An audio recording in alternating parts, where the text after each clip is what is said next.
ഇപ്പോൾ MSc മാനസ എഫിനെ ഹൈക്കോടതി വിഴിഞ്ഞത്ത് നിന്ന് തിരിച്ച് പുറപ്പെടാൻ പാടില്ല എന്നൊരു നിർദ്ദേശം നൽകിയിട്ടുണ്ട്. നമ്മുടെ ഭരണ സംവിധാനം എത്രമാത്രം കെടുകാര്യസ്ഥതയോടുകൂടിയാണ് നിലകൊള്ളുന്നതെന്ന് ഈ ദിവസങ്ങളിലെ നമ്മുടെ ചീഫ് സെക്രട്ടറി ഉൾപ്പെടെയുള്ളവരുടെ പ്രതികരണങ്ങളിൽ നമുക്ക് മനസ്സിലാക്കാൻ സാധിക്കും.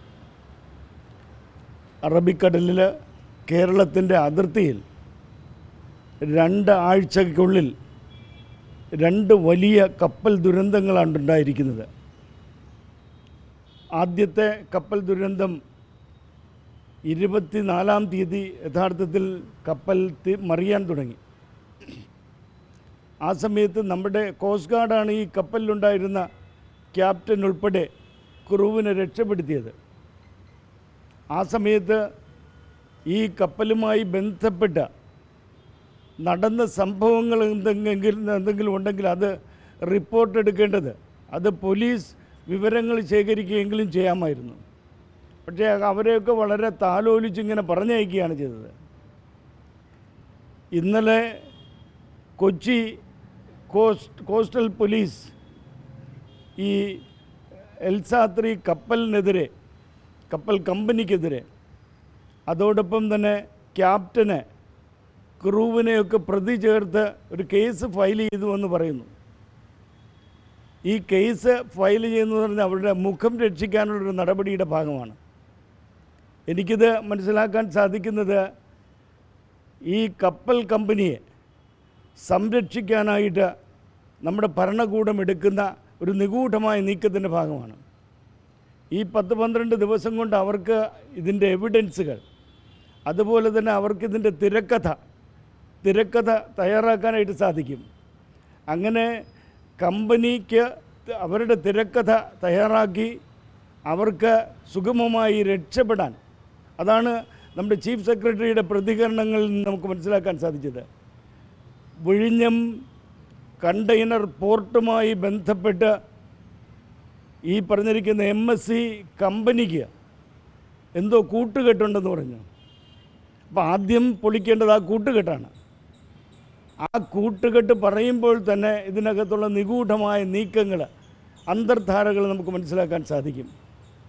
ഹൈക്കോടതി ഇതുമായി ബന്ധപ്പെട്ട് മാത്രമല്ല, ഇന്ന് ഹൈക്കോടതിയിൽ ഈ പറഞ്ഞിരിക്കുന്ന വിഴിഞ്ഞം പോർട്ടുമായി ബന്ധപ്പെട്ട് നടന്ന സമരത്തോടനുബന്ധിച്ച് മത്സ്യത്തൊഴിലാളികൾ നടത്തിയ സമരത്തിന് 128 മത്സ്യത്തൊഴിലാളികൾ ഫയൽ ചെയ്ത കേസിൽ അന്ന് മത്സ്യത്തൊഴിലാളികൾ ആവശ്യപ്പെട്ടത് ഈ തീരം നഷ്ടപ്പെടുന്നു, വീടുകൾ നഷ്ടപ്പെടുന്നു, തൊഴിലുകൾ നഷ്ടപ്പെടുന്നു, അതുപോലെ തന്നെ പ്രകൃതിക്ക് വലിയ ആഘാതങ്ങളുണ്ടാകുന്നു.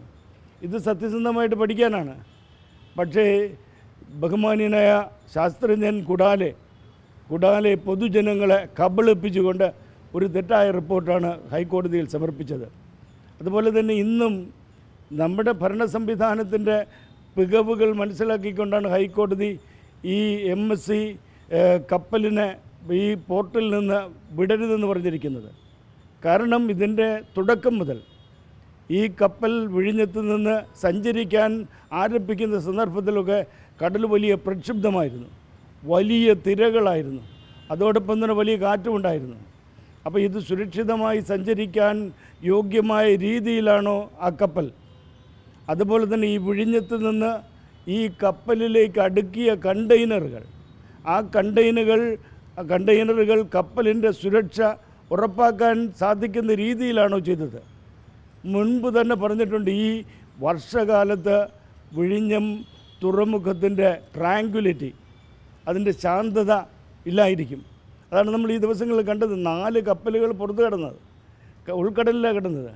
കാരണം ഈ പറഞ്ഞിരിക്കുന്ന കപ്പൽ അടുക്കേണ്ട പോർട്ടിനകത്ത് അത് ശാന്തമായിരുന്നില്ല. ഒരു ക്യാപ്റ്റൻ തന്നെ പറഞ്ഞത്, ആ സമയത്ത് ഇന്നലെയൊക്കെ നമ്മൾ കൊട്ടിഘോഷിച്ച ഈ കപ്പൽ അവിടെ വന്ന് ആങ്കർ ചെയ്തിരുന്നെങ്കിൽ അത് 2 ദിവസം കൊണ്ട് കരയിലെത്തുമായിരുന്നു എന്ന് പറഞ്ഞു. അപ്പോൾ ഇതാണ് സ്ഥിതിവിശേഷം. അപ്പോൾ ഈ കേസ് ഫയൽ ചെയ്താലും അതിനകത്തൊരു ആത്മാർത്ഥത ഉണ്ടാകണം. ഇതിൻ്റെ വസ്തുതകൾ എന്താണ്? കാരണം ഇത് ഈ പറഞ്ഞിരിക്കുന്ന തീരപ്രദേശത്തെക്കുറിച്ച് ജനങ്ങൾ മാത്രം ബാധിക്കുന്ന ഒന്നല്ല. ഇന്ന് തീരപ്രദേശത്തെ ജനങ്ങൾ വറുതിയിലാണ്. അവർ ഈ വർഷകാലത്ത് ലഭിക്കുന്ന മത്സ്യസമ്പത്ത് കൊണ്ടാണ് കുട്ടികളെ ഒരു വർഷം പഠിപ്പിക്കുന്നത്, അവരുടെ ആരോഗ്യ പരിപാലനം നടത്തുന്നത്, ജീവിക്കാനായിട്ട് സ്വല്പം സമ്പത്ത് സമാഹരിക്കുന്നത്. അതിന് സംസ്ഥാന ദുരന്തം, ഈ സംസ്ഥാന ദുരന്തമായിട്ടൊക്കെ പ്രഖ്യാപിച്ചത് ഇങ്ങനെ ഭരണകൂടം ഈ മത്സ്യമേഖലയോടും അല്ലെങ്കിൽ മത്സ്യത്തൊഴിലാളികൾക്കൊക്കെയോടുള്ള താല്പര്യം പ്രകടിപ്പിച്ചുകൊണ്ടല്ല, സമ്മർദ്ദമേറി വരുന്നത് കണ്ടിട്ട് ഒരു സംസ്ഥാന ദുരന്തമായിട്ടെങ്കിലും പ്രഖ്യാപിക്കുക.